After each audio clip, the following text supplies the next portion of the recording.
Hello, this is Nanny. I have a story I thought you might like. It's the story of a young duck named Ping, who lived on the great Yangtze River in China. And the book I am reading to you, I found upstairs in the house in Maine on the Benjamin River. Many years ago, other children read this book with me, and I think they left some little drawings you can see if you look carefully. Maybe it was little Nora or Hannah, though I think I remember that Ella and Will liked to improve on the drawings with their own. I like their additions. Well, here's the story. Once upon a time, there was a beautiful young duck named Ping. Ping lived with his mother and his father and 2 sisters and 3 brothers and 11 aunts and 7 uncles and 42 cousins. Their home was a boat with 2 wise eyes on the Yangtze River. Each morning as the sun rose from the east, Ping and his mother and his father and sisters and brothers and aunts and uncles and his 42 cousins all marched one by one down a little bridge to the shore of the Yangtze River. All day they would hunt for snails and little fishes and other pleasant things to eat. But in the evening, as the sun set in the west, la la la la lay would call the master of the boat. Quickly, Ping and all his many family would come scurrying. Quickly they would march, one by one, up over the little bridge and on to the wise-eyed boat, which was their home on the Yangtze River. Ping was always careful, very, very careful, not to be the last, because the last duck to cross over the bridge always got a spank on the back. But one afternoon, as the shadows grew long, Ping did not hear the call, because at that moment Ping was wrong side up trying to catch a little fish. By the time Ping was right side up, his mother and his father and his aunts were already marching, one by one, up over the bridge. By the time Ping neared the shore, his uncles and his cousins were marching over, and by the time Ping reached the shore, the last of his 42 cousins had crossed the bridge. Ping knew he would be the last, the very last duck if he crossed the bridge, and Ping did not want to be spanked. So he hid. Ping hid behind the grasses, and as the dark came and the pale moon shone in the sky, Ping watched the wise-eyed boat slowly sail away down the Yangtze River. All night long, Ping slept near the grasses on the bank of the river, with his head tucked under his wing, and when the sun rose up from the east, Ping found that he was all alone on the Yangtze River. There was no father or mother, no sisters or brothers, no aunts or uncles, and no 42 cousins to go fishing with. So Ping started out to find them, swimming down the yellow waters of the Yangtze River.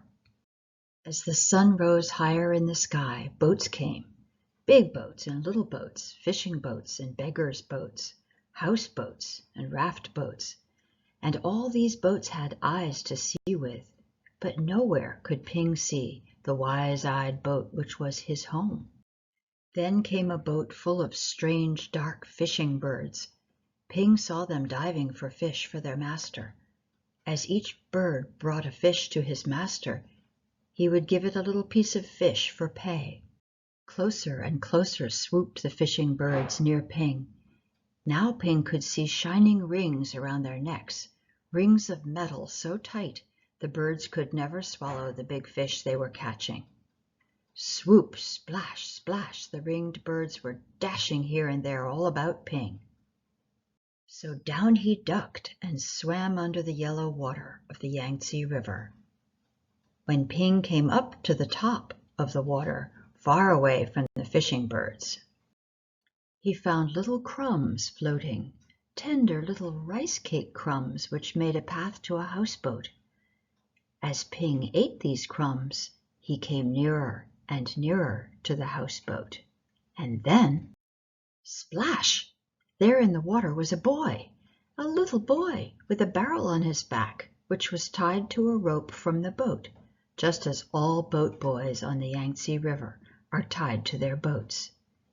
In the boy's hand was a rice cake. "Oh, ooh!" cried the little boy, and up dashed Ping and snatched at the rice cake. Quickly the boy grabbed Ping and held him tight. "Quack, quack, quack, quack!" cried Ping. "Ooh, ooh!" yelled the little boy. Ping and the boy made such a splashing and such a noise that the boy's father came running, and the boy's mother came running, and the boy's sister and brother came running, and they all looked over the edge of the boat at Ping and the boy splashing in the water of the Yangtze River. Then the boy's father and mother pulled at the rope which was tied to the barrel on the little boy's back. They pulled, and up came Ping and the boy onto the houseboat. "Ah, a duck dinner has come to us," said the boy's father. "I will cook him with rice at sunset tonight," said the boy's mother. "No, no, my nice duck is too beautiful to eat," cried the boy. But down came a basket all over Ping, and he could see no more of the boy or the boat or the sky or the beautiful yellow water of the Yangtze River. All day long Ping could see only the thin lines of sun which shone through the cracks in the basket, and Ping was very sad. After a long while, Ping heard the sound of oars and felt the jerk, jerk, jerk of the boat as it was rowed down the Yangtze River. Soon the lines of sunshine which came through the cracks of the basket turned rose color, and Ping knew that the sun was setting in the west. Ping heard footsteps coming near to him. The basket was quickly lifted, and the little boy's hands were holding Ping. Quickly, quietly, the boy dropped Ping over the side of the boat, and Ping slipped into the water, the beautiful yellow water of the Yangtze River.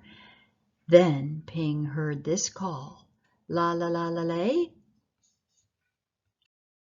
Ping looked, and there, near the bank of the river, was his wise-eyed boat, which was Ping's home. And Ping saw his mother and his father and his aunts all marching one by one up over the little bridge. Swiftly Ping turned and swam, paddling toward the shore. Now Ping could see his uncles marching one by one. Paddle, paddle, Ping hurried toward the shore. Ping saw his cousins marching one by one. Paddle, paddle, Ping neared the shore, but as Ping reached the shore, the last of Ping's 42 cousins marched over the bridge, and Ping knew that he was late again. But up marched Ping, up over the little bridge, and spank came the spank on Ping's back. Then at last Ping was back with his mother and his father and 2 sisters and 3 brothers and 11 aunts and 7 uncles and 42 cousins, home again on the wise-eyed boat on the Yangtze River. And that's the end of our story.